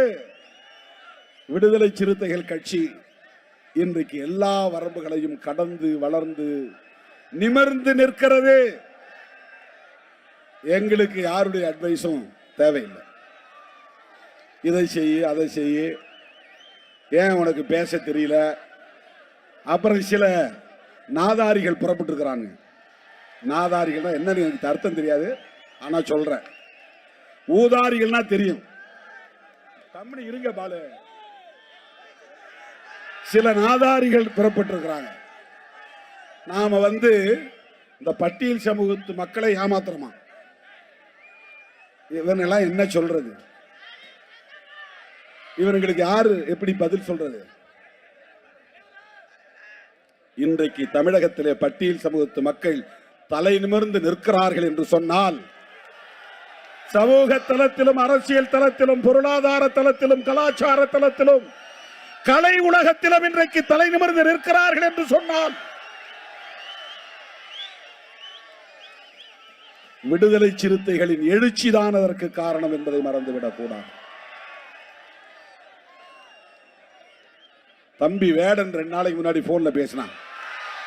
அந்த தம்பி, நான் சொன்னேன், அப்பா 35 வருஷமா நான் பேசுற அரசியல நீ 3 நிமிஷத்துல பாட்டுல சொல்லி இருக்கிற, எனக்கு ரொம்ப பிடிச்சிருக்கு அப்படின்னு சொன்னேன்.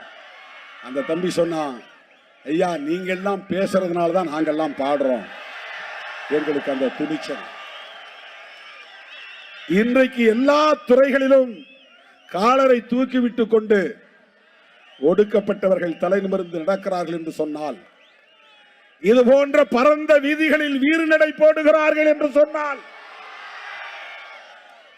பல்லாயிரக்கணக்கான தோழர்கள் கோட்டு சூட்டோடு இன்றைக்கு மிடுக்கு நடை போட்டு வருகிறார்கள் என்று சொன்னால், அது விடுதலை சிறுத்தைகளின் எழுச்சியின் விளைவு. என்ன தோழர்கள் கேட்டாங்க, ஏன் நீங்க ஒரு ஆளு கோட்டு சூட்டு போட்டு வந்தா போதாதா, ஏன் எல்லாரையும் போட சொல்றீங்க? என் கண்ணார பார்க்கணும், கட்டிட வேலை செய்கிறவன் கோட்டு சூட்டோடு வர வேண்டும். ஆடு மாடு மேய்க்கிற தம்பிகள் கோட்டு சூட்டு போட்டுக் கொண்டு நடக்க வேண்டும். ஆட்டோ ஓட்டுகிற தம்பி கோட்டு சூட்டு போட்டு நடக்க வேண்டும். அவனுக்கு காக்கி சட்டை தான் கதி என்று எண்ணக்கூடாது, கந்தல் துணிதான் கதி என்று கிடக்க கூடாது. காந்தி துணி இல்லாமலேயே இருந்தார், வெறும் உடம்போடு இருந்தார், அது அவருக்கு மரியாதை. சமகாலத்தில் புகழ்பெற்ற தலைவராக விளங்கிய புரட்சியாளர் அம்பேத்கர் அவர்கள் ஒவ்வொரு நாளும் கோட்டு சூட்டோடு தான் வெளியே போவார். அந்த குடும்பம் வறுமையிலே உழன்ற போதும் உடையிலே கவனம் செலுத்தியவர் புரட்சியாளர் அம்பேத்கர். இன்னைக்கு என்னுடைய தம்பிகள் அத்தனை பேர் என்னோட கோட்டு சூட்டோட நிற்கிறான். Blue shirt, blue pant, white shirt, red tie. அப்படியே அம்பேத்கர் மாதிரி நீ நடக்கணும், அம்பேத்கர் மாதிரி உணரணும். சனாதன சக்திகளே அம்பேத்கர் இறந்து விட்டார் என்று நினைக்காதீர்கள். இதோ அம்பேத்கரின் பிள்ளைகள் இருக்கிறோம், அம்பேத்கரின் கருத்தியல் வாரிசுகள் இருக்கிறோம். எங்களை கூமுட்டைகள் என்று எண்ணாதீர்கள். கண்ணில் விரலை விட்டு துழாவுவோம். அரசியல் எங்கள்கிட்ட பேச முடியாது. அரசியல் பேசிப்பார், வா அரசியல் பேசு. ஒன்ன மாதிரி வெறும் சாதி வெறிய பேசுறவங்க அல்ல விடுதலை சிறுத்தைகள். ஆண்ட பரம்பரை, வீர பரம்பரை என்று சொல்லக்கூடியவர்கள் அல்ல, அறிவு பரம்பரை, ஞான வம்சத்தை சார்ந்தவர்கள். எங்கள் தலைவர் அம்பேத்கர் என்று சொல்லுகிற போது எங்களுக்கு மெய் சிலிர்ப்பு ஏற்படுகிறது. நாடி நரம்புகள் முறுக்கேறுகின்றன, தலை நிமருகிறது, மீசை முறுக்கேறுகிறது. இன்னைக்கு தமிழ்நாட்டில் ஒருத்தன் டிப்டாப்பா மிடுக்கா டிரஸ் பண்ணிட்டு போறானா அவன் சிறுத்தை. இன்றைக்கு தமிழ்நாட்டில் ஒருவன் நல்ல தமிழ் பெயர் சூட்டி இருக்கிறான் என்றால் அவன் விடுதலை சிறுத்தை. இன்றைக்கு தமிழ்நாட்டிலே தெளிவான கொள்கை அரசியல் ஒருவன் பேசுகிறான் என்றால் கண்ணை மூடிக்கொண்டு சொல்லலாம், அவன் விடுதலை சிறுத்தை.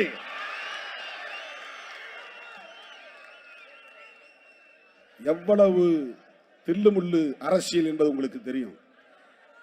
இதே திருச்சியில இந்த பேரணி நடத்துறதுக்கு முதல்ல அனுமதி இல்லைன்னு சொல்லிட்டாங்க. நாம ஆளுங்கட்சி கூட்டணியில தான் இருக்கிறோம்.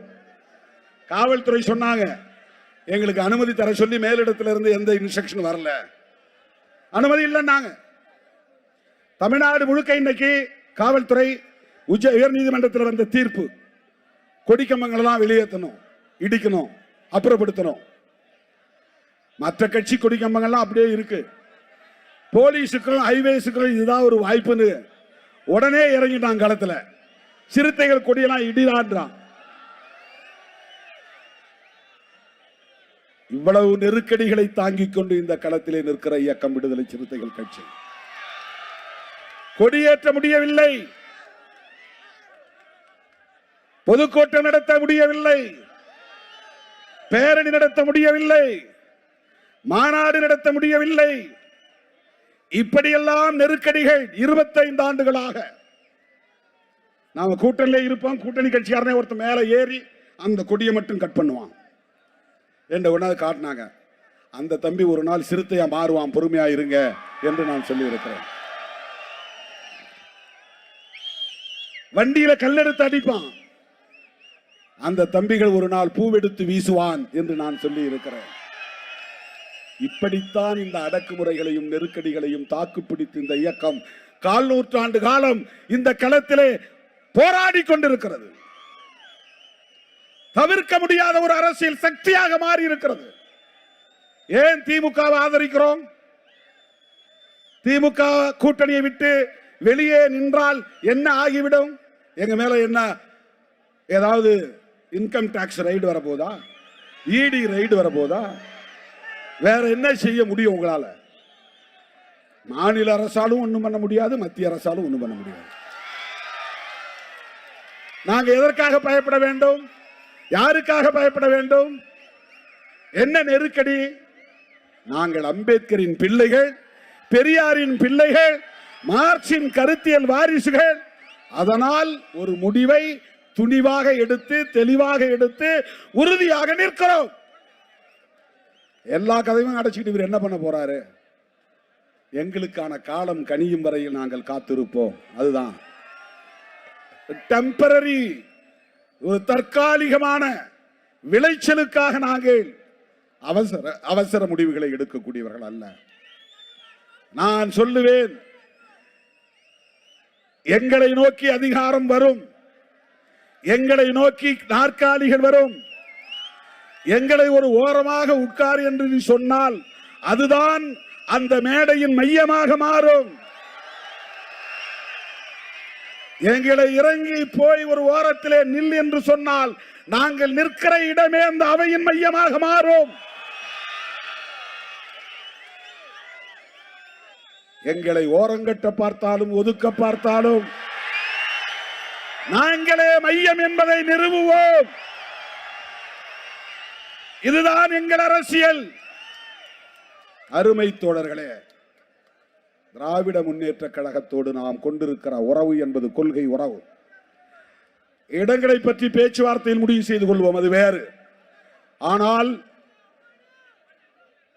திமுக அரசோடு எங்களுக்கும் இருக்கிற விமர்சனங்களை தாண்டி நாங்கள் தேர்தல் உறவை வைத்துக் கொள்கிறோம் என்று சொன்னால் அது தொலைநோக்கு பார்வையுடன் கூடிய ஒரு கொள்கை முடிவு, அவ்வளவுதான். யார் புரிந்து கொள்கிறார்களோ இல்லையோ, நீங்கள் புரிந்து கொள்ள வேண்டும். என் உயிரின் உயிரான விடுதலை சிறுத்தைகள் புரிந்து கொள்ள வேண்டும். 2002 ஜெயலலிதா அம்மா மதமாற்ற தடை சட்டத்தை கொண்டு வந்த போது அது முஸ்லிம்களுக்கு எதிரானது, கிறிஸ்தவர்களுக்கு எதிரானது, பாதிரியார்களுக்கு எதிரானது, இமாம்களுக்கு எதிரானது என்று எல்லோரும் சொன்ன போது, இல்லை இல்லை, அது எங்களுக்கு எதிரானது, தலித்துகளுக்கு எதிரானது என்று சொன்ன இயக்கம் விடுதலை சிறுத்தைகள் கட்சி. அப்பதான் 2002 தமிழ் பெயர் சூட்டுகிற நடவடிக்கை எடுத்தோம். மதமாற்ற தடை சட்டத்தை கொண்டு வந்த போது அன்றைக்கும் அந்த சனாதன அரசியலை எதிர்ப்பதிலே தீவிரம் காட்டியிருக்கிறோம். அதுல இருந்து இன்னைக்கு நாம மாறல. அதே அம்மையார் இன்னொரு சட்டம் கொண்டு வந்தாங்க. ஆடு கோழி பலியிடக்கூடாது. என்னென்ன ஆடு பலியிடுவாங்க, கோழி பலியிடுவாங்க, வேற என்ன பன்றி இடுவாங்க. இதெல்லாம் பலியிடக்கூடாதுன்னு ஒரு சட்டம் கொண்டு வந்தாங்க. உடனே நாம சேலத்தில் ஒரு மாநாடு போட்டோம். இந்துத்துவ பண்பாட்டு திணிப்பு மாநாடு, எதிர்ப்பு மாநாடு. அந்த பண்பாட்டை எங்க மேல திணிக்காத. எங்க குலதெய்வத்துக்கு நாங்க சாராயம் வச்சு படைப்போம், அது எங்க கலாச்சாரம். எங்க குலதெய்வத்துக்கு நாங்க கோழியை வெட்டி சமைச்சு கறி சமைத்து, எங்க முன்னோர் முப்பாட்டை செத்து போயிருப்பான், அவன் பேரு மாயவன், என் குலதெய்வம் பேரு மாயவன். அவன் உண்மையா பிறந்து வளர்ந்து வாழ்ந்தவன், அவன் செத்து போயிட்டான்.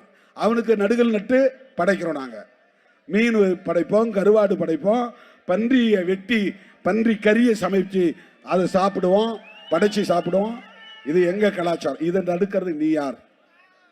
இதை தடுத்துட்டு குலதெய்வத்தெல்லாம் வழிபடாத, நீ பெருந்தெய்வத்தை வழிபடு, அப்படியே சனாதனத்துக்குள்ள நுழைஞ்சு பிஜேபிக்கு போய் ஓட்டு போடுன்னு சொல்றியா?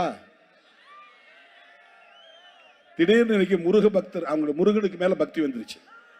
அங்க போனா ராமர் பக்தர், பீகார் போனா கிருஷ்ண பக்தர், மகாராஷ்டிரா போனா விநாயகர் பக்தர், மேற்கு வங்கம் போனா காளி பக்தர், தமிழ்நாட்டுக்கு வந்தா முருக பக்தர், கேரளாவுக்கு போனா ஐயப்ப பக்தர். எத்தனை வேஷம் போடுறான் பாருங்க பிஜேபி காரன் மக்களை ஏய்ப்பதற்கு. என்னைக்காவது அடிப்படை உரிமை கேட்டு போராடி இருக்கிறானா? குடிநீர் வசதி கேட்டு போராடி இருக்கிறானா? மனைப்பட்டா கேட்டு போராடி இருக்கிறானா? ஆரம்ப சுகாதார நிலையம் கேட்டு போராடி இருக்கிறானா? பள்ளிக்கூடம் கேட்டு போராடி இருக்கிறானா? கல்லூரி கேட்டு போராடி இருக்கிறானா? இடஒதுக்கீடு கேட்டு போராடி இருக்கிறானா? தனியார் துறைகளில் இடஒதுக்கீடு வேண்டும் என்று சொல்லி இருக்கிறானா? நீட் வேண்டாம் என்று போராடி இருக்கிறானா? ஓபிசி இடஒதுக்கீட்டை உயர்த்த வேண்டும் என்று சொல்லி இருக்கிறானா? மதமாறியவர்களுக்கு இடஒதுக்கீடு வேண்டும் என்று சொல்லி இருக்கிறானா? திடீர்னு முருக பக்தன் என்ன கேட்டான்? முருக பக்தன் என்ன, பழனிக்கு போனா அவனுக்கு அங்க பஞ்சாமிர்தம் கிடைக்கும், வாங்கி சாப்பிட்டு வர போறான், இங்க இருந்து நடந்து போறான். முருக பக்தனுக்கு ஒரு கோரிக்கையுமே இல்லையே, நீ எதுக்கு முருக பக்தன் மாநாடு நடத்துற? இதுதான் சனாதன புத்தி, உத்தி, அரசியல். இந்த மக்களை மதத்தை சொல்லி மயக்க பார்க்கிறார்கள். தலித்துகளை இந்துக்கள் தானே. இதே பிஜேபி காரன் தலித்துகள் தெருக்கு தேர் வரணும்னு போராடி இருக்கிறானா? மேல் பாதியில கோயிலை திறக்கணும்னு போராடி இருக்கிறானா?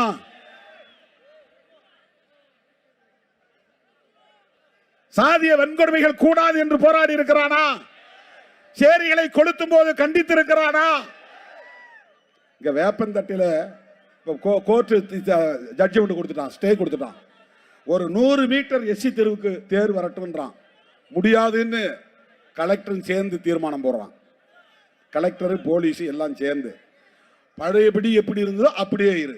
இது என்ன தீர்மானம்? இது கடந்த காலத்தில் எப்படி இருந்ததோ அப்படியே இரு.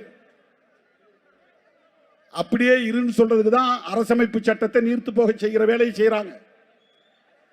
அவன் என்ன சொல்லியிருக்கணும்? ஐஏஎஸ் படித்த ஒரு அதிகாரி, அந்த காலம் வேற, 1945க்கு முன்ன இருந்தது வேற, 1950க்கு முன்ன இருந்த இந்தியா வேற, 50க்கு பின்னால இருக்கிற இந்தியா அம்பேத்கர் இந்தியா. 50க்கு முன்னால இருந்த இந்தியா மனு இந்தியா, அது மனு இந்தியா. மனுவை வீழ்த்துவதற்கு புறப்பட்டு வந்தவர் தான் புரட்சியாளர் அம்பேத்கர். அவை எழுதின சட்டம் மனு சாஸ்திரம், புரட்சியாளர் அம்பேத்கர் எழுதின சட்டம் கான்ஸ்டிடியூஷன். 50க்கு பின்னால் இருக்கிற இந்தியா அம்பேத்கர் இந்தியா. இந்த இந்தியாவில் 100 மீட்டர் தேரை கொண்டு வர மாட்டேன்னு நீ சொல்றனா, நீ எதுக்கு ஐஏஎஸ் படிச்ச? நீ எதுக்கு ஐபிஎஸ் படிச்ச? பாத்தீங்களா, இயற்கை நமக்கு ஒத்துழைப்பு தருதா இல்லையா?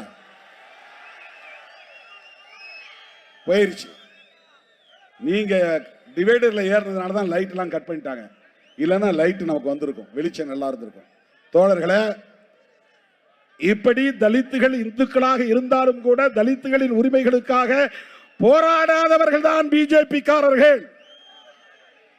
அந்த பிஜேபியினுடைய செயல் திட்டத்தை நடைமுறைப்படுத்துறதுக்கு பல பேர் பல வேஷம் போடுறாங்க. பல பேர் பல வேஷம் போடுறாங்க. சில பேர்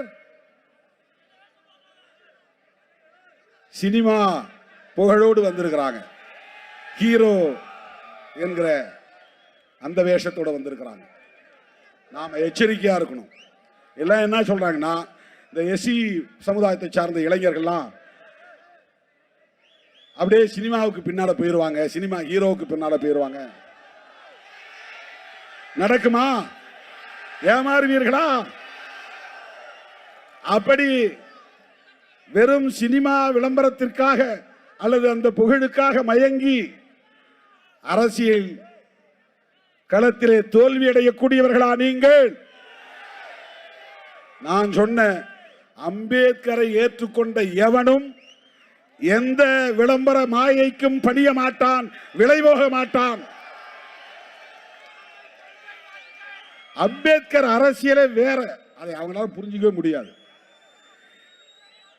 இன்றைக்கும் அம்பேத்கர் சொன்னால் கோடி மக்கள் குரல் எழுப்புவார்கள், கூச்சல் எழுப்புவார்கள்.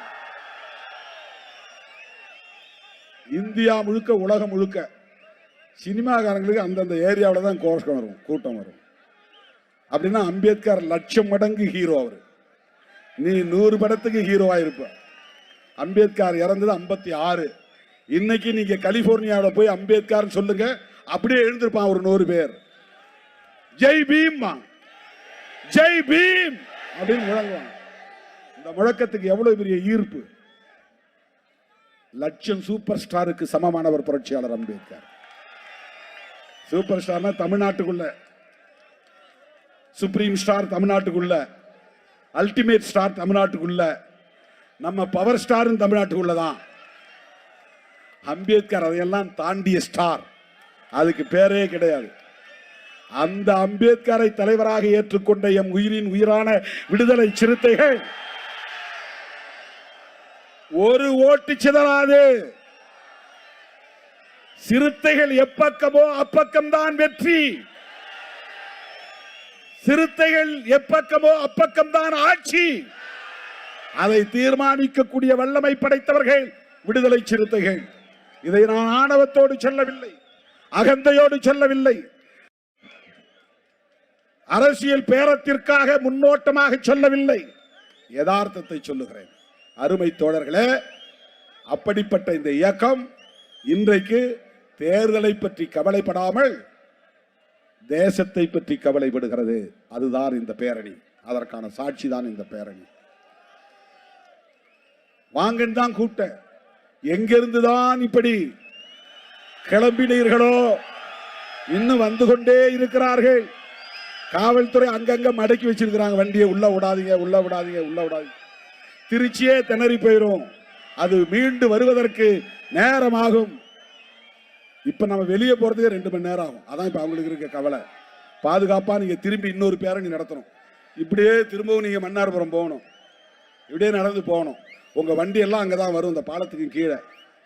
பஞ்சப்பூர்ல இருந்து வந்து தென் மாவட்டங்கள் வண்டியெல்லாம் இங்க வந்து மன்னார்புரத்தில் நிற்கும், நீங்க ஏறி போயிடலாம். அந்த பக்கம் போனீங்கன்னா ஜி கார்னர் வட மாவட்ட வண்டிகள்லாம் வந்துடும். நீங்க திரும்ப இங்க இருந்து ஒரு 2 கிலோமீட்டர் நடக்கணும், மறுபடியும் பேரணி. தோழர்களே, நான் நிறைவுக்கு வருகிறேன். இந்த பேரணி ஒரு செய்தியை சொல்லுகிறது.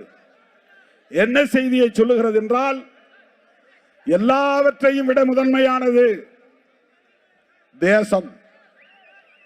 2026 தேர்தல், அதுல பேரம், அதுல சீட்டு, அதுல வெற்றி தோல்வி, அதையெல்லாம் விட, கூட்டணி கணக்குகள் எல்லாவற்றையும் விட தேசம் முதன்மையானது. அந்த தேசத்தை கட்டமைக்க வேண்டும் என்றால், அம்பேத்கர் தேசத்தை கட்டமைக்க வேண்டும் என்றால், அவர் வகுத்தளித்த அரசமைப்பு சட்டத்தை பாதுகாக்க வேண்டும். அரசமைப்பு சட்டத்தை பாதுகாக்க வேண்டுமானால் அதுல உயிர் மூச்சு கோட்பாடு, ஆன்மான்னு ஆங்கிலத்தை வடமொழியில சொல்லுவாங்க. கான்ஸ்டிடியூஷனுடைய ஆன்மா, ஆன்மானா உயிர் மூச்சு.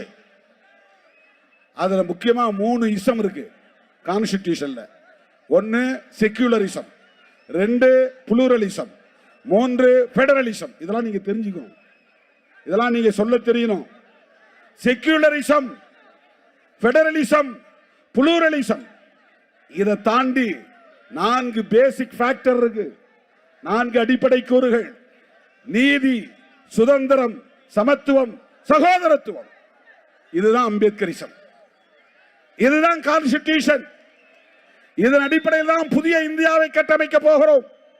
அப்படி உருவானால் அந்த தேசத்திற்கு பெயர் அம்பேத்கர் தேசம். அதுதான் அம்பேத்கர் கண்ட கனவு, அம்பேத்கர் இந்தியா. அதுதான் அம்பேத்கர் உருவாக்க நினைத்த இந்தியா. அந்த இந்தியாவில் சாதி இருக்காது, பாகுபாடு இருக்காது, ஆண் பெண் பேதம் இருக்காது, உயர்வு தாழ்வு என்கிற அகந்தை இருக்காது. உயர்ந்த சாதிதான் நாங்கள் என்று சொல்லுகிற இருமாப்பு இருக்காது. எல்லாம் சகோதரர்களாக நாம் வாழ்வோம். இஸ்லாமியர்கள் எங்கள் சொந்தம், கிறிஸ்தவர்கள் எங்கள் சொந்தம், இந்துக்கள் எங்கள் சொந்தம், சமணர்கள் எங்கள் சொந்தம், சீக்கியர்கள் எங்கள் சொந்தம், பௌத்தர்கள் எங்கள் சொந்தம். யாதும் ஊரே யாவரும் கேளீர்.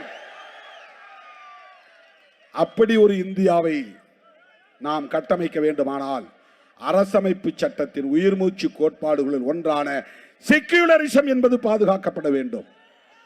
அதைத்தான் செக்யூலரிசம் என்பதை நாம் என்ன சொல்லுகிறோம் என்றால், எந்த மதத்தையும் சார்ந்திருக்க கூடாது என்பது மட்டுமல்ல, எந்த மதத்தையும் எதிர்க்க கூடாது, எந்த மதத்திற்கும் எதிரான பகையை வளர்க்க கூடாது.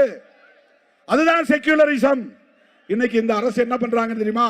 நீ இந்து மதத்துக்கு ஆதரவா பேசு, முருக பக்தர் மாநாடு நடத்து, ஐயப்பன் மாநாடு நடத்து, அது பிரச்சனை இல்லை.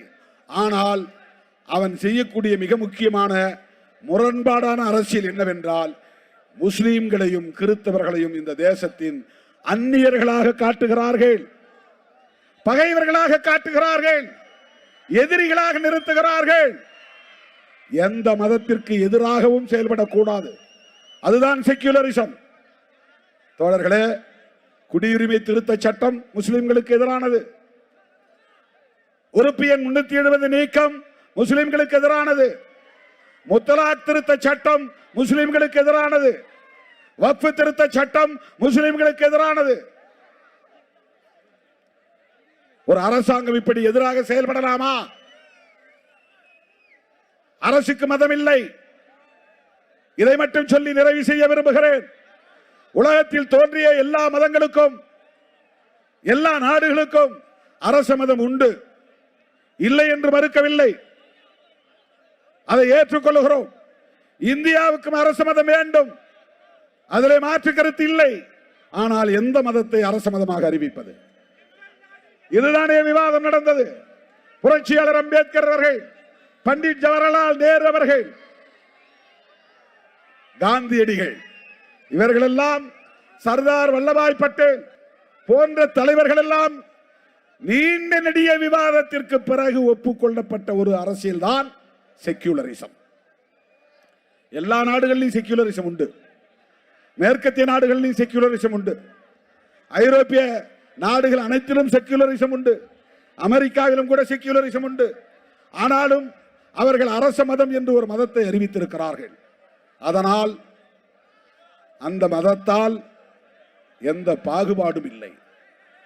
மூட நம்பிக்கைகள் இருக்கலாம், பேய் பிசாசு, அடுத்த பிறவி, இந்த பிறவி, போன பிறவி, சடங்கு சம்பிரதாயங்கள், இது இருக்கலாம்.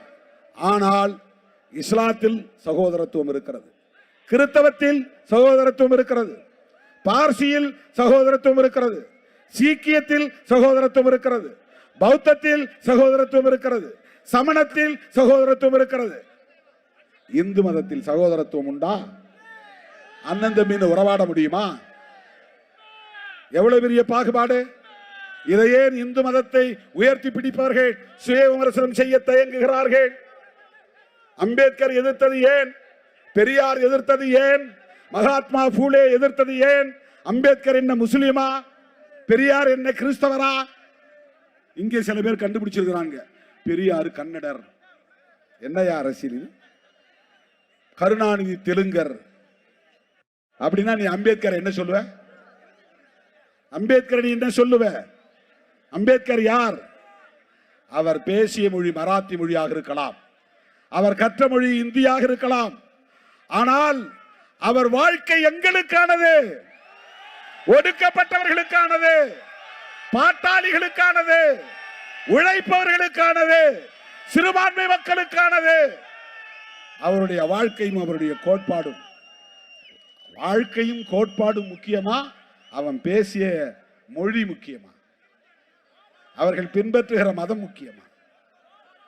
இங்க தமிழ் தேசியம் என்கிற பெயரால் திமுக வெறுப்பு அரசியலை மட்டுமல்ல, ஒட்டுமொத்தமாக திராவிட இயக்க அரசியலையே எதிர்த்து வெறுத்து பரப்புவதன் மூலம் சனாதன சக்திகளுக்கு துணை போகிறார்கள்.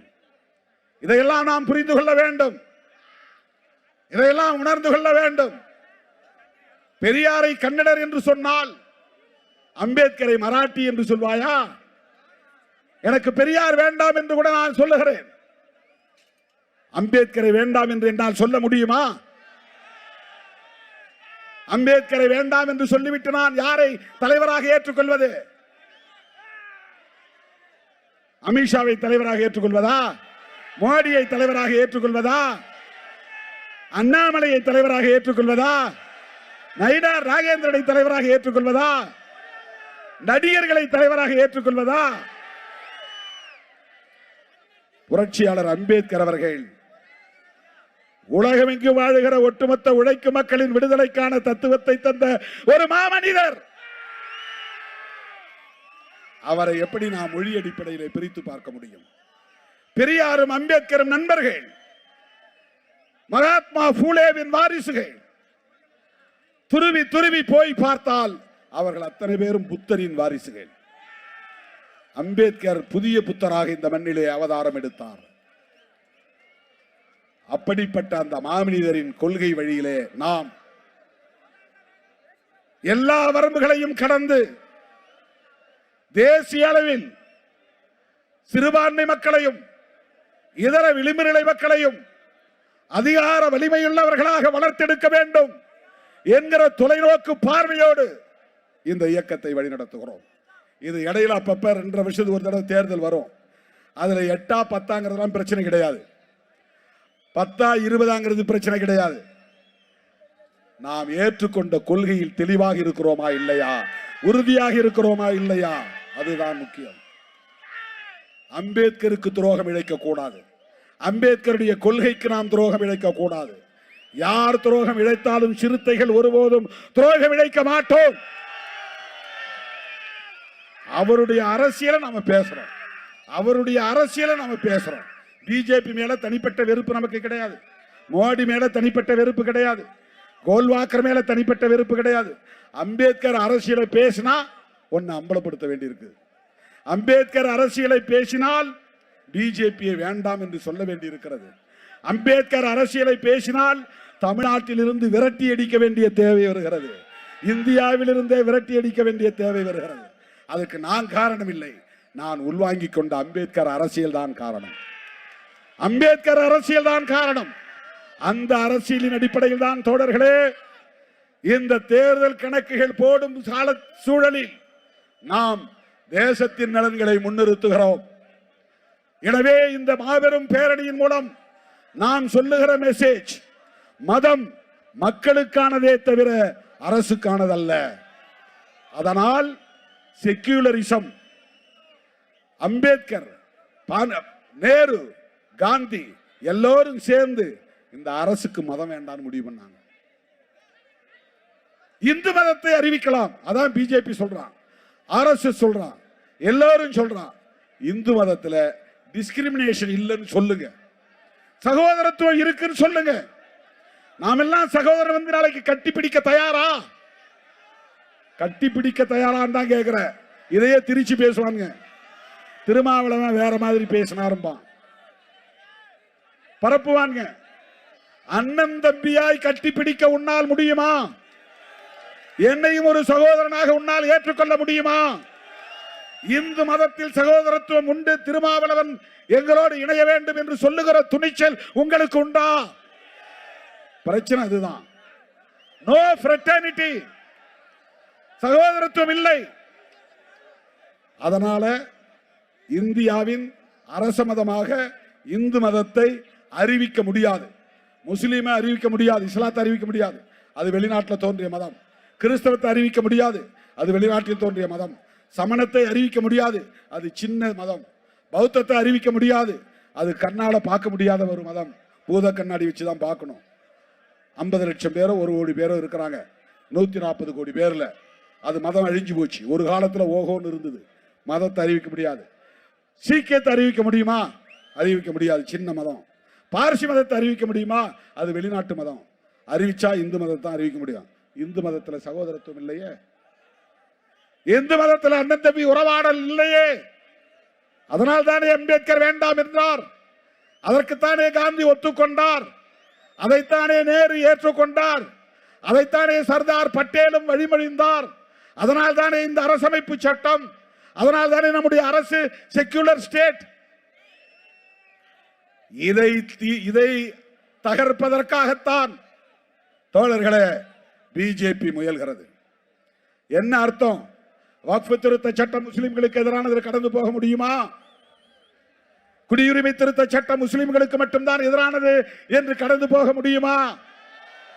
நீங்கள் செய்கிற ஒவ்வொரு செயலும், எடுத்து வைக்கிற ஒவ்வொரு அடியும் எங்கள் தலைவர் புரட்சியாளர் அம்பேத்கர் வகுத்தளித்த அரசமைப்பு சட்டத்திற்கு எதிரான தாக்குதல். எப்படி பொறுத்துக் கொள்ள முடியும்? ஒருபோதும் அனுமதிக்க மாட்டோம். அரசமைப்பு சட்டத்தின் மீதான தாக்குதலை அம்பலப்படுத்துவோம். அவன் எவ்வளவு டாக்டிக்ஸா தந்திரமா பண்றான் பாருங்க. அம்பேத்கருக்கு ஜெயந்தி கொண்டாடுவான், அம்பேத்கருக்கு சிலை அமைப்பான், அம்பேத்கர் பிறந்தநாள் கொண்டாடுவான், அம்பேத்கரை போற்றி புகழ்வான். ஆனால் அம்பேத்கர் எழுதிய சட்டத்தை குப்பையிலே தூக்கி வீசுவான், காலில் போட்டு மிதிப்பான்.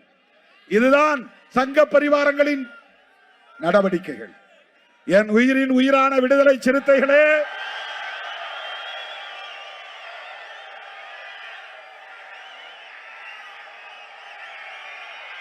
நம்மை எந்த சக்தியாலும் வீழ்த்த முடியாது. தற்காலிக அரசியல் பயனுக்காக நாம் தவறான முடிவை ஒருபோதும் எடுக்க மாட்டோம். தேர்தல் அரசியலில் கிடைக்கிற தற்காலிக பயன் முக்கியம் இல்லை. இந்த நாடு முக்கியம், தேசம் முக்கியம், அரசமைப்பு சட்டம் முக்கியம். அதற்கான போராளிகளாக இந்த களத்தில் நிற்போம், அதற்கான போர்படை வீரர்களாக இந்த களத்தில் நிற்போம். தேர்தல் வரும் போகும். மறுபடியும் சொல்லுகிறேன், தேசிய அளவில் சிறுத்தைகளா சனாதன சக்திகளா என்றுதான் அரசியல் தமிழ்நாட்டில் நடக்கும். சனாதன சக்திகளா விடுதலை சிறுத்தைகளா என்ற அரசியல் தான் தமிழ்நாட்டில் நடக்கும். அதற்கு தயாராவோம் என்று சொல்லி என் அழைப்பை ஏற்று ஓடோடி வந்த என் உயிரின் உயிரான விடுதலை சிறுத்தைகள் அனைவருக்கும் என்னுடைய நெஞ்சார்ந்த நன்றியை தெரிவித்து,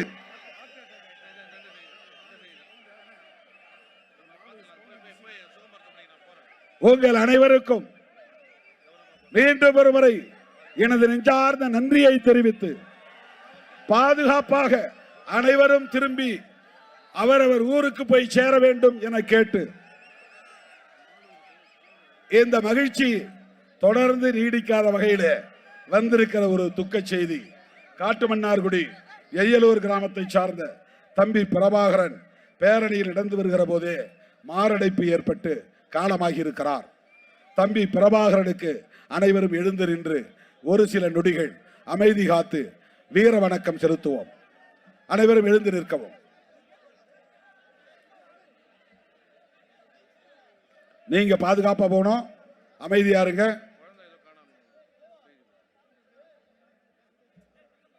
சில நொடிகள் அமைதி காப்போம். அன்பு தம்பி பிரபாகரனுக்கு அகவணக்கம் செலுத்துவோம்.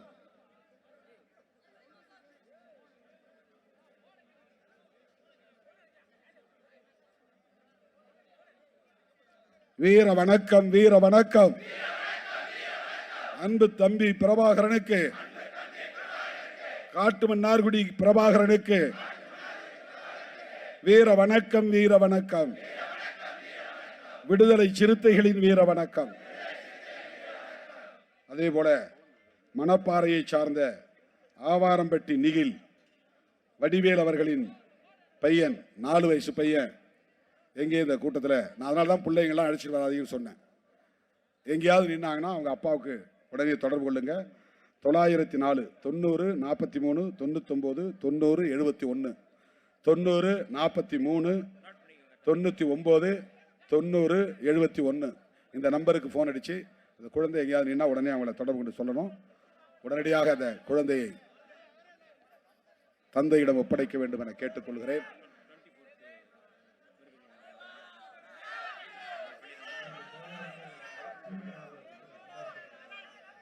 இப்போ உங்க யாருக்கும் எழுந்துச்சு போக மனசு வரலையா? இயக்க வரலாற்றிலே 7 காலுக்கு நிகழ்ச்சி முடித்தது இதுதான். அனைவரும் பாதுகாப்பாக வீடு திரும்ப வேண்டும் என்று கேட்டு முடிக்கிறேன். நன்றி, வணக்கம். வீர வணக்கம், வீர வணக்கம். புரட்சியாளர் அம்பேத்கருக்கு, தந்தை பெரியாருக்கு, மாமேதை மார்க்சுக்கு வீர வணக்கம், வீர வணக்கம். விடுதலை சிறுத்தைகளின் வீர வணக்கம். அனைவரும் பாதுகாப்பாக திரும்பி செல்லுங்கள்.